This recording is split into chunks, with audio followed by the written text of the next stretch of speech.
Hello everyone, my name is A.B.W.L and welcome to the channel for yet another video. On today's video we're going to explain a bunch of basic stuffs about the game, so in the future videos when I say things like biomes, mobs and everything like that, you won't get confused what I'm talking about.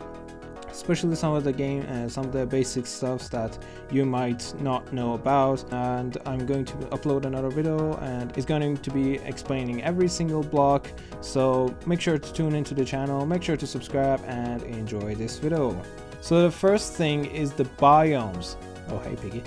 So what are biomes? Biomes are known to be the areas that has special environmental looks or the shapes or stuffs like that, like a desert biome. We're in a plains biome. As you can see, there is not many mountains around, but if I just move around I will see a forest. This will be known as a oak forest biome. So biomes are like areas that has specific trees, structures, blocks, everything that specifies an area as its own specialties, like an ocean biome or a desert biome. Now this next thing is mobs. What are mobs? Mobs are basically the creatures or any AIs in the game, like a villager or simply just this cute little my dude Axolotl. Absolutely love this new mob to the game. The next thing is entities. What are entities? Well, of course, the first thing that you need to know, entity is what causes a lot of lags. So make sure not to make so many entities. Entities are basically both AIs, creatures, and like pigs and other kind of mobs. But also boats. Boats are also known as entities. Also minecarts are known as entities, and also another thing as the XP and XP like orbs, they are also known as entities.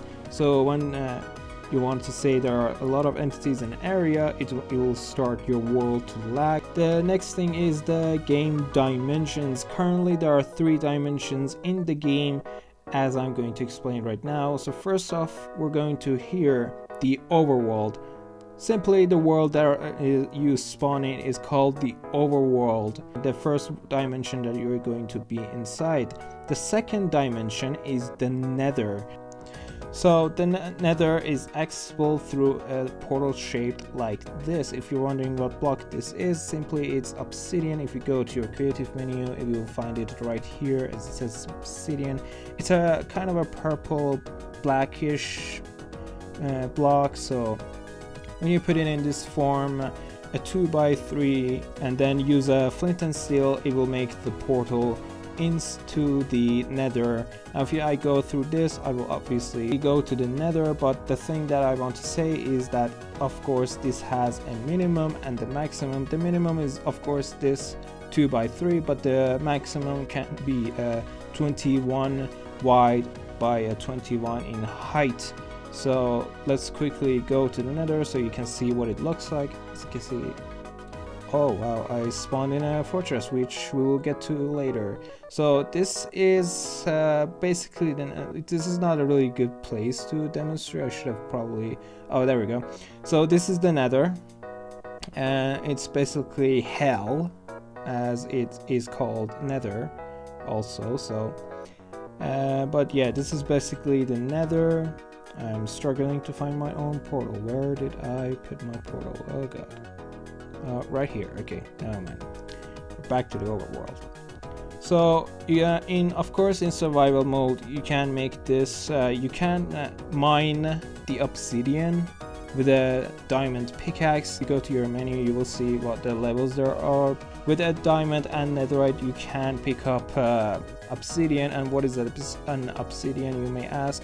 It's when water touches lava directly and it makes obsidian block. Then you can go ahead and mine it. Otherwise, if you don't want to do that, all you need to do is just, let me get a block. After a lot of struggle, you just mess it up. Okay, I'm not really in a good shape for this, but now if I place my water, it's not going to, yeah, it's not going to spread. And then you can pick up lava, and like if I had lava on me, I could just do this. It's like if I'm picking up lava right now, but I'm not really. Sorry, but this is the least that I could do. Then you pick up your water, then you ignite it with flint and steel, and there you go. That's how you make it in a survival world if you are playing on a survival world. Otherwise, just pick the obsidian, because most of the times you do not want to just have random portals in like random place. You mostly want it at your base, so just find some diamonds and make yourself a diamond pickaxe, and then mine the obsidian, then you can have it at your own base. That's so much better, and I would definitely recommend picking up the obsidian instead of just making it random, unless you're doing a speedrun or just playing to beat the game.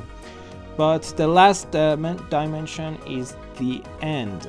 So the end portal is obviously this shaped, and the one thing that I will say that in creative you can make this, but in survival you can't. You can't place the end portal.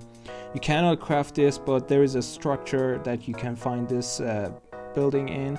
As you can see right here, I have placed them in a direction, and you see like this little arrowy thing in their bottom of the block. You have to be specifically inside and place them in this specific direction, that all the arrows are directing to inside. I think if you do it like this way, it's going to not also work. So you have to stay inside a 3x3 area, then place 3 here, 3 here, 3 here, and then just simply place the eyes inside. If you do it in a like this shape, that the arrows are not facing towards, or the arrows are placed outside instead of the inside, and it's not going to make the portal. So you can see all the eyes of Ender are fitted into the portal frames, but they are not activated. But once I put the eyes of Ender inside that last one, it's going to open a portal into the end dimension. And as I go through, I'm going to see another loading screen different to the first one, and I'm going to spawn a very strange spawning area. I've never seen this before, but I'm going to spawn into the boss fight of the game, which is the Ender Dragon, which is a she, by the way, and her name is Keith. And yeah, this is basically the end game. Not really the end game, it's just a boss of the game. Many have defeated it, it's not really a big deal. But the first thing that you should know about is to, in order to defeat the Ender Dragon, you have to destroy these floating crystals. They are called the Ender Crystals. So they keep healing up the Ender Dragon. So first off, you gotta destroy these. I'm in creative mode, so it doesn't really damage me, but if you want to do it in survival mode, make sure to place a block in front of you, a 2 for making sure, then explode it, and you will take the minimum damage. Otherwise, you can just destroy it with projectiles like a snowball or an egg, or just simply using bow and arrow. I just missed again. There we go. And then once you're done with all the Ender Crystals, you can start attacking the Ender Dragon. And the Ender Dragon once in a while goes into the middle, which we in the Minecraft community says that the Ender Dragon is perching. When it's perching, it's going to come into the mid in this weirdly shaped kind of like a portal frame, just the same as the one that we made. And you're going to need to stand right here and start creating it with your sword, with whatever you have. But right now I'm not going to do, so I'm just gonna quickly make myself another end portal. Then ba-ba-bum, ba-ba-bum, ba-ba-bum, and ba-ba-bum. And then you, after you finish it the first time, you're going to see the Minecraft credits, which is a very good thing to see. The next thing is the in-game structures. So let me go quickly into the Nether, because we were literally inside a very good seed, by the way. I don't know how ridiculously lucky this can be, But this is a structure. You see like this kind of a castle-y themed thing that's very dangerous creatures that are spawning inside of it. This is called a fortress. There are many other structures inside the game, like stronghold, I don't know, bastion remnant, so structures like that.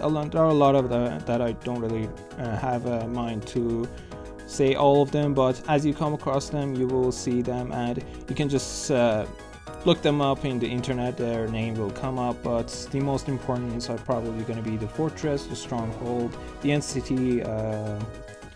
That each structure spawns in only specific biomes and like specific locations. So like this fortress that I'm inside is kind of rare. It's not really like a very common thing to see inside the Nether, like but if you happen to find one of these like I did, you had to find yourself very lucky, because making a portal directly inside another fortress is a very rare thing to happen, especially with this. So remember that I said what about the biome? It's called the warped fungus biome. It's a blue biome that these blue trees grows in it, and so every biome has its own environment. As I go here, I see its other variation, but it's red because it's called the crimson fungus biome, and these red trees only grows in the Nether.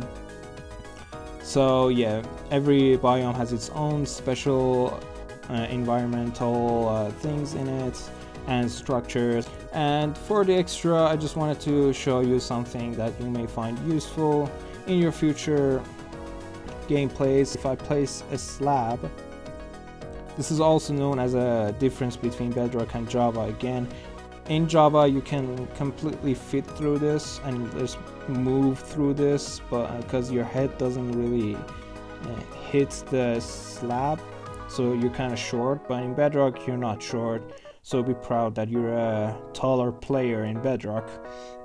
And also in Java, when you flip this trapdoor, you will go into the swim mode, and then you can crawl.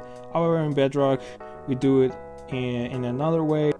When you press the press like the forward button twice, you will go into the swim mode. I mean, if you just go in a 1x1 area that you cannot stand up, you can see that you are, as my paper doll is showing in the top left corner, you are in swim mode and you can crawl through a 1x1 area. It's good for hidden areas and like hidden bases. You can just go through a very tiny 1x1 area, and I can tell I think this is the same speed as sprinting, so I think it's faster than in the Java, because I think in Java it's kind of slower with swimming, but in Bedrock it's kind of very fast. I think it's the same speed as sprinting. It's really cool for hidden bases and hit stuff, but that was the extra, and that was the end of the video. And so I hope you enjoyed this video. I hope you find it useful. In the next video I'm going to explain every single block, and not every single block, but most of the blocks that you may wonder what they are or what they really do. And tune into the channel, because I'm going to upload more tutorial stuffs like enchanting, potions, everything you need to know. And I'm going to start a survival world as well, so I can play survival things and you can learn more about, because when you see YouTubers like playing in survival, you will learn more than just seeing them playing creative. So make sure to tune into the channel, make sure to subscribe, don't forget to like and share the comment. Share and comment down below what you think, what you want from me in the next videos, because I really need to know what your ideas are. Thanks for watching and goodbye.